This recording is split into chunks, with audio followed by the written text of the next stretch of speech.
Taste the Daily. விடியா அரசின் சுகாதாரத்துறை அமைச்சர் மாசு வழங்கிய காப்பீட்டு அட்டை பயன்பாட்டில் இல்லாததால் நோயாளி ஒருவர் அதிர்ச்சியடைந்துள்ளார். சென்னை மேற்கு தாம்பரத்தைச் சேர்ந்த ஆனந்த் என்பவருக்கு உடனடியாக ஆபரேஷன் செய்ய வேண்டும் என மருத்துவர்கள் கூறியதால் அவரது மகன் ஆறுமுகம் முதல்வர் காப்பீட்டு திட்டத்தின் மூலம் சிகிச்சை அளிக்க கேட்டுள்ளார். அப்போது மருத்துவ காப்பீடு திட்டம் பயன்பாட்டில் இல்லை என மருத்துவர்கள் தெரிவித்ததால் ஆறுமுகம் அதிர்ச்சியடைந்துள்ளார்.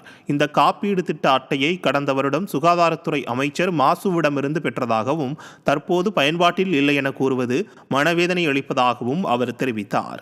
நிர்வாகத்திறனற்ற ஸ்டாலின் அரசு அறிவிக்கும் திட்டங்கள் எல்லாம் விளம்பரத்திற்கு மட்டுமே என்பதற்கு இந்த சம்பவம் மற்றொரு சான்றாக அமைந்துள்ளது. 2023 இந்த காப்பீடு திட்டம் ஒர்க் ஆகலன்னு சொன்னாங்க.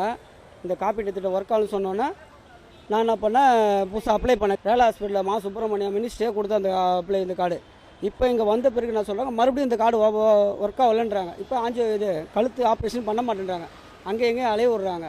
இதுக்கு அழி சிதம்பரம் எவ்வளோ பேர் இந்த கஷ்டப்படுறாங்க. எனக்குன்னு கிடையாது, நிறையா பேருக்கு இதே பிரச்சனை தான். இங்கே தருமபுரி மாவட்டம் பாலக்கோடு அருகே பெல்லுஅள்ளி கிராமத்தில் மழை காரணமாக பப்பாளி தோட்டம் சேதமடைந்ததால் விவசாயி வேதனையடைந்தார்.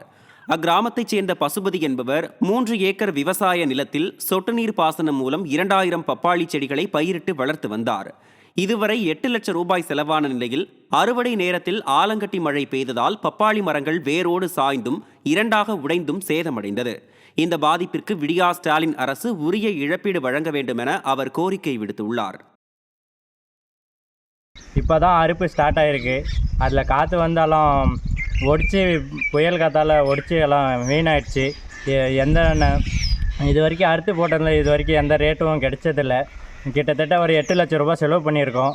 அந்த மாதிரி எந்த ஒரு இதுவுமே இல்லை. தமிழ்நாடு அரசு ஏதாவது உதவி செஞ்சால் நல்லாயிருக்கும்.